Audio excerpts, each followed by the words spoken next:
Rick, let's just start with you. And if you could kind of explain what the Digital Coin Association is doing. I know you're headquartered in Washington, D.C., and just kind of explain what you're doing and what your role is in the whole crypto ecosystem. That's why we work on educating the public on digital currency and the Congress on Capitol Hill with some legislative outreach. Now, Jane, some projects like the one we discussed on your show in 2019 are still in progress. So it's my honor to introduce you and your viewers to a complete project, Hex by Richard Hart, a successful businessman by age 20. Then he mined Bitcoin in 2011, winning 50 Bitcoin blocks at a time using graphics cards. Then his invention of Hex went up 352 times since December 2019, making investors rich. Hex is on 15 exchanges already with a 1.5 billion in market cap and pays high interest for staking. As a result, Hex is an enthusiastic community. We call ourselves Hexicans, and a well-earned A rating with the Digital Coin Association. We think Hex deserves a Nobel Prize in economics for actually helping people economically. A man in cosmic consciousness has the interests of our cosmic collective self at heart. Richard Hart is a generous, ingenious, and active coin founder. While Satoshi and other coin founders disappeared, Richard donates hundreds of hours answering people's questions like a guru on video chat about Bitcoin, the crypto market, and how to recognize good or bad projects, and tips for health and longevity in his book called Sci-Vive. Jane, it's my pleasure to introduce you to Richard Hart. Richard, that's quite an introduction. Yeah, it's pretty cool. That's great. Thank you so much, Rick. I like it. Well, let's talk about Hex a little bit, because it is different than any other coin out there. So can you kind of explain, your philosophy when you were founder of the company, and then what Hex does? It's different. So a lot of people thought Bitcoin was a scam, and I thought it was a scam for a very long time. There's a lot of people that still think Bitcoin's a scam, which is funny because it's been around for 11 years and it's up 6 million X, 6 million fold. If you put in $1, you could have had $6 million. But these people that think they're smarter than the market and smarter than everyone else in the community, they cry and they whine about how it's a scam. And then you look at the price charts of anything that they don't print out of thin air, and everything is going up and to the right. NASDAQ, new all-time highs. S&P 500, new all-time highs. Gold, new all-time highs. Cryptocurrencies, new all-time highs. Everything is going to new all-time highs because they keep printing money like it's a joke. Something like 2/3 to 3/4 of all of the money that is in existence currently was printed in the last year. They're doing helicopter money. Literally. They're just giving away money to people. And that money has to land somewhere. So in a risk-on environment where they're printing money out of thin air, the assets that are going to appreciate are the ones you can't print out of thin air. And Bitcoin, Ethereum, Hex are a breed of speculative instruments, monetary instruments that have superior properties to the US dollar. Your bank has closing hours. Your bank pays you horrible comedy interest. Your bank sometimes won't let you get your money out. Go to your bank and try and get $100,000 cash out to pay for something. In the United States, they won't do it. They'll really give you the ring around. They don't have $100K sitting there to give you.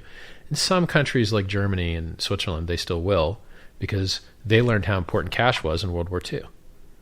So they learned how important cash was during the Nazi regimes, but the United States forgot how important cash was. So now, some countries like Sweden, the taxis don't even accept cash. If you don't have card, you can't have a taxi ride. So it's a national security issue as well. Peer-to-peer commerce and finance without extra middlemen sucking out the lifeblood of GDP. These like Visa and MasterCard now is going to be in the middle of every transaction between man and business and between man and man. It's just horrible. There's no reason for them to be in the middle. There's absolutely no reason for them to be in the middle. We can do it ourselves with peer-to-peer open source software, vastly better. So this year, in the last 365 days, Bitcoin's up about 12x, Ethereum's up about 22x, and Hex is up, I think 100x now. It's been as high as like 350x. It's awesome. I mean, it's literally the future. And if you don't think it's the future, why did Tesla buy 1.5 billion? Why is it listed on the CME, the most liquid exchange in the entire world in the history of mankind? Why is it listed all over the place? Like, there's just, eventually now the world is catching on that this is not going away. It is going to make a huge impact. It is taking away gold's value. Like, gold now in the last, so pumped about 30% this year on inflation fears. And then people decided to just switch from gold to Bitcoin. And now I think it's down 20% from its local high of like 2,100 or something like that. So I think it's back down at like 1,700 or something. Which is funny because 10 years ago, it was 2,000. So you're down 10% for holding gold for 10 years. Mm-hmm. The dollar that they're printing for free and dropping out of helicopters on people, that has outperformed gold. So gold is a terrible investment, absolutely terrible. And if you look at it from like the 1800s, when stocks kind of started trading, the equities markets are up 1,000x over holding gold. So digital gold beats normal gold. And Hex does things that are better than Bitcoin. So I've told you how much better cryptocurrencies are than gold and equities and banks. But I haven't even told you how much better some cryptos are than others. And there's a big difference. So for instance, Bitcoin, it has to burn electricity to be secure. That's its security model. And so the more valuable Bitcoin becomes, the harder it is on the environment because you must burn more and more electricity to defend the value of it. So Hex solves that. We do not burn electricity to issue inflation. So Bitcoin is a network which inflates at about 1.8% per year currently.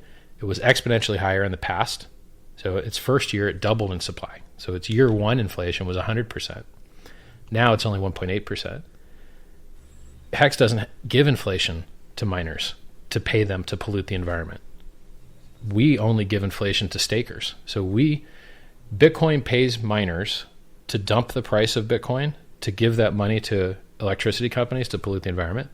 Hex pays inflation to stakers who hold the Hex price up. So miners defend Bitcoin's network security, and stakers and Hex defend price value of Hex. And we're already piggybacking a network that's already eating those costs. So since the Ethereum network's already eating all those costs, there's no reason for us to eat them. So it's just more efficient. We have less negative externalities. And we have a feature that's never been seen before. So in the real world, when you lock your money to bank, the longer you lock it, the more you get paid. You get paid about 20% more interest for every extra year of length that you get in a time deposit, CD, bond. Every country has a different name for it. Guaranteed investment certificate is what they call it in Canada. So we just copied the parameters of that instrument onto the blockchain. So if you lock your Hex, you get paid 20% more interest every extra year that you lock. And you can lock between 1 day and 15 years. 5,555 days. It's about 15 years. And what that does is it monetizes the time value of money. And it's the only product in cryptocurrency that has found adoption doing that. So, if you were to have a 15-year, let's say you had a 10-year Hex stake, it's currently paying out like 38% interest per year in Hex, and that's before the price appreciation. So if over 10 years Hex goes up 1,000x, and you're making an extra 60% per year, your returns are insane. They're astronomical. And you would think that that's impossible, but then you're like, Bitcoin went up 6 million x. Ethereum went up 10,000x. It's actually more now. I have to redo the math because it made new all-time highs. So based on the $1,500 number, which previous all-time high of about 3 years ago, it did a 10,000x. And now that it's gone to 2,000, maybe it's up at 15,000x or something. So yes, these are real returns that you really get in cryptocurrency and you really get in Hex that are just life-changing. I mean, people send me videos of their new maxed out Lamborghini and you're like, oh, cool. Well, you're going to regret that later, but it's awesome now. If the price keeps going up, you're going to regret you sold. Well, there's so much there that you just said. We've got digital currency, a macroeconomic situation, which was already kind of in place, and then the pandemic happened, which has even exacerbated that even more, plus just the ease, the technology behind it. So, it seems like kind of the stars are aligned for digital currency. Rick, do you want to weigh in on that? How are you, because I know you're, part of a whole association. So is Washington, doing anything about this, or are they studying it, or where are we with legislation? Well, with the COVID release program, 9% of this $1.9 trillion budget is actually going to COVID relief, but it's going to be dumping 1.9 million of cash, as Richard said, just created from nothing into society. So that's going to be sapping the value of everyone who's holding U.S. dollars. So people are going to alternatives to the U.S. dollar, such as digital coins. Well, and it's, I've heard Michael Saylor talk about the argument of crypto versus gold. And he was like, if I want to send $1 million to Japan, if I want to do it by gold, it's going to cost me $100,000 and take 2 months.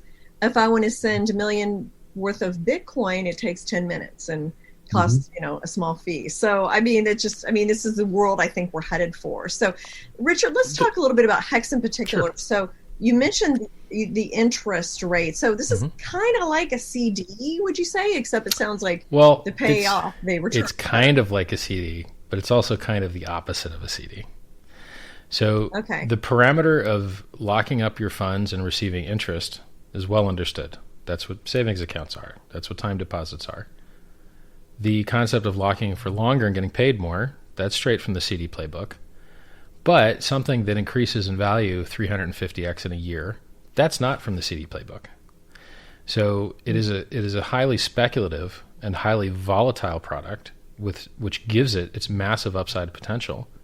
The maximum potential in Facebook, the maximum potential in cryptocurrency is when the liquidity is the lowest, which is when you have the most volatility and when you have the most potential for absolutely insane upside.